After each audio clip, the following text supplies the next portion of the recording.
Movie के start में हमें बताया जाता है कि अर्थ से सारे प्लांट्स कम हो गए हैं और इसीलिए नेचुरल ऑक्सीजन भी खत्म हो गई है और अब ऑक्सीजन न होने की वजह से सारे लोग मर रहे थे। अर्थ से जिंदगी बिल्कुल खत्म हो गई थी। बस ऑस्ट्रेलिया का एक शहर ही इस सब में बच गया था क्योंकि वो आर्टिफिशियल ऑक्सीजन यूज कर रहे थे। लेकिन इस ऑक्सीजन की वजह से ह्यूमंस को बहुत ही खतरनाक डिसीज अटैक कर रही थी। और फिर हम मूवी की मेन कैरेक्टर ईथन को देखते हैं जिसकी वाइफ भी इस डिसीज का शिकार हो गई थी और ईथन अपनी वाइफ को बेस्ट क्वालिटी ऑक्सीजन देने के लिए बहुत मेहनत कर रहा था क्योंकि अब इस टाइम पर ऑक्सीजन के लिए भी पे करना पड़ता था। और ऑस्ट्रेलिया में ये लोग जो बचे हुए हैं वो एक खास कारपोरेशन की वजह से बचे हुए हैं क्योंकि वो कारपोरेशन आर्टिफिशियल ऑक्सीजन बनाती है। और अब हम देखते हैं कि ईथन को रेजिना ने अपने ऑफिस बुलाया है।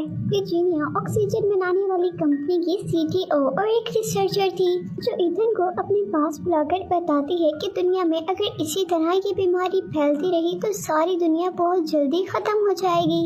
और वो कहती है कि तुम ही हो जो इस दुनिया को बचा सकते हो। ईथन रेजिना की बातों से बहुत ज्यादा कंफ्यूज हो जाता है, इसीलिए रेजिना ईथन को एक लैब में लेकर जाती है। ईथन के साथ ईथन का एक फ्रेंड भी था और लैब में जाने पर उन्हें एक टाइम मशीन दिखाई जाती है और यहाँ ईथन को बताया जाता है कि ये टाइम मशीन ईथन के फादर ने बनाई। और रेजिना कहती है कि इस मशीन को सिर्फ तुम ही चला सकते हो क्योंकि तुम्हारे हाथ में इस मशीन का एक पार्ट उस वॉच की शक्ल में है जो तुम्हारे डैड ने तुम्हें दी थी। वॉच के बारे में सुनते ही ईथन को याद आया था कि जब बचपन में उसके डैड ने उसे ये वॉच दी थी तो उसके हाथ से बहुत ज्यादा ब्लड आया था और ये वॉच उसी के हाथ में फिक्स हो गई थी।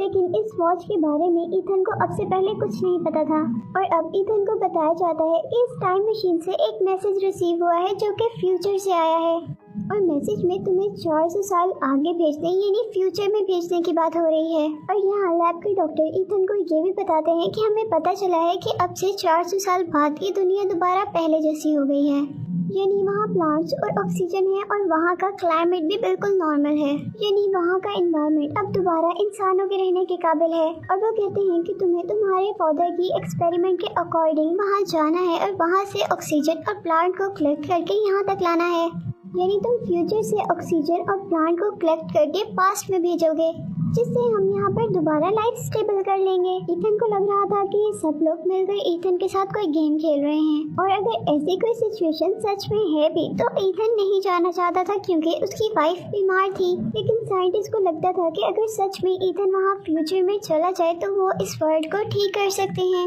और इसके बाद हम देखते हैं कि ईथन अब अपने फ्रेंड जूड के साथ है जो उसे फ्यूचर में जाने के लिए मना रहा है।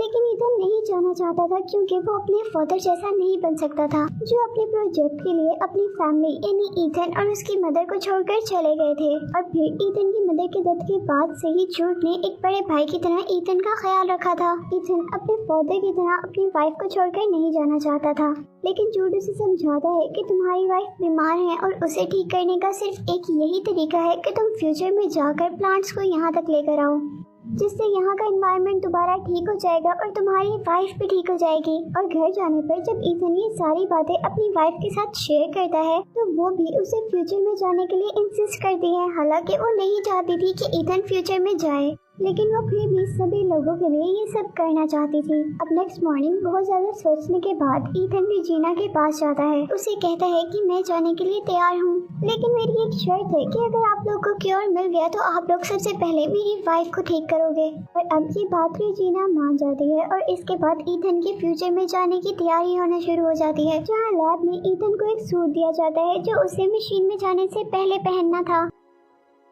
और इस सब के बाद ईथन जब उन लोगों से आगे का प्लान पूछता है तो उनके पास कोई आंसर नहीं था। उनको इस बात का नहीं पता था कि ईथन को फ्यूचर में कौन मिलेगा या वो वापस कैसे आएगा। यहाँ तक कि उनको ये भी बिलीव नहीं था कि ईथन उन प्लांट्स को यहाँ तक ला पाएगा भी कि नहीं।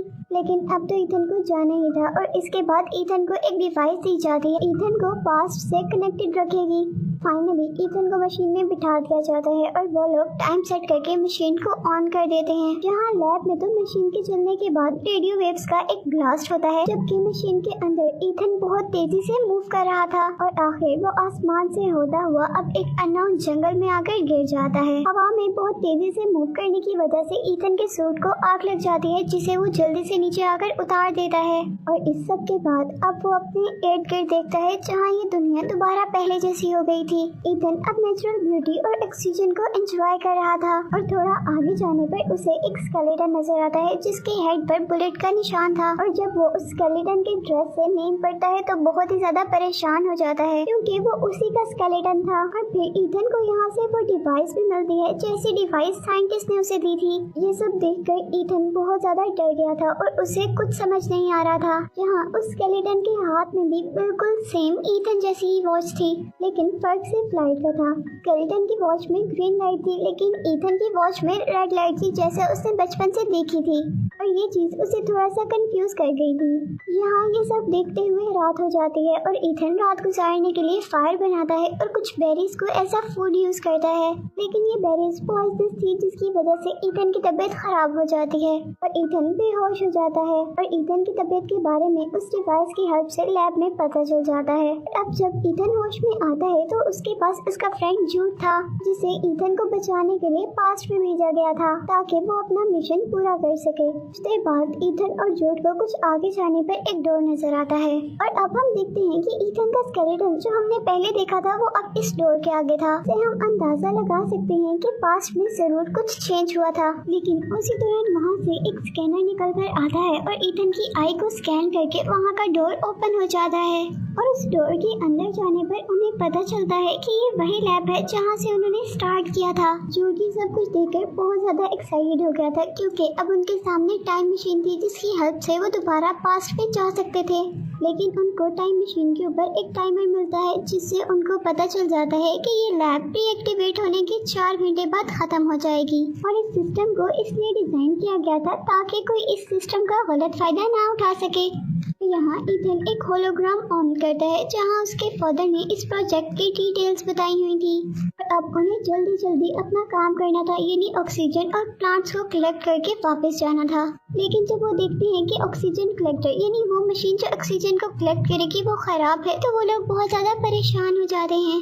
अब उन्हें इस मशीन को 4 घंटों के अंदर अंदर ठीक करके वापस जाना था। और अब उनके पास टाइम बहुत ज्यादा कम था और यहाँ से बाहर जाने पर उन्हें पूरी सिटी प्लांट से कवर मिलती है और जगह जगह ह्यूमन स्केलेटन मिलते हैं जिससे उनको पता चला था कि ह्यूमंस के यहाँ से एक्सटिंक्ट होने के बाद यानी खत्म होने के बाद ही ये सारी सिटी प्लांट्स में चेंज हुई थी, यानी इंसानों के जाने के बाद ही इस दुनिया का एनवायरनमेंट ठीक हुआ था। अब यहाँ ईथन फ्यूचर में अपने घर जाता है और अपने वाइफ के स्केलेटन को देखकर बहुत ज्यादा इमोशनल हो जाता है। और फिर ईथन को जो फ्यूचर डिवाइस मिली थी उसकी रिकॉर्डिंग ऑन करता है। उसे पता चलता है कि जूड ही उसे शूट करेगा। ये रिकॉर्डिंग जूड भी सुन लेता है और सच में उसे शूट करने के लिए गन निकालता है, लेकिन ईथन किसी तरह जूड को रोक लेता है और डिसाइड करता है कि वो मरने से पहले अपनी मशीन को ठीक करेगा। और वो लोग अब लैब में दोबारा आते हैं जहां उनके पास 37 मिनट्स बाकी रह गए थे। यहीं पर ईथन लैब के बाहर अपने स्केलेटन को देखने जाता है कि क्या जूड को रोकने से उसका फ्यूचर चेंज हुआ है, लेकिन वो देखता है कि उसका स्केलेटन बिल्कुल वैसा और वहीं पर था, जिससे उसे पता चलता है कि फ्यूचर अभी चेंज नहीं हुआ। और अब वो फ्यूचर को जानना चाहता था, इसीलिए वो अपनी डिवाइस की बैटरी निकाल कर फ्यूचर के डिवाइस में डालता है जहाँ उसे वो वीडियो नजर आती है जिसमें जूड ने उसे मारा था। और अब ये देखकर जूड उसे समझाता है कि हमारे बचने के चांस वैसे भी नहीं है और हम ऑक्सीजन कलेक्टर को ठीक करेंगे तो बहुत ज्यादा टाइम वेस्ट हो जाएगा।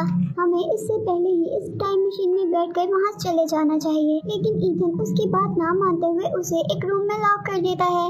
लैब में आकर अपने फादर का रिकॉर्डेड होलोग्राम ऑन करता है और ये होलोग्राम उस दिन का था जिस दिन उसके फादर की डेथ हुई थी।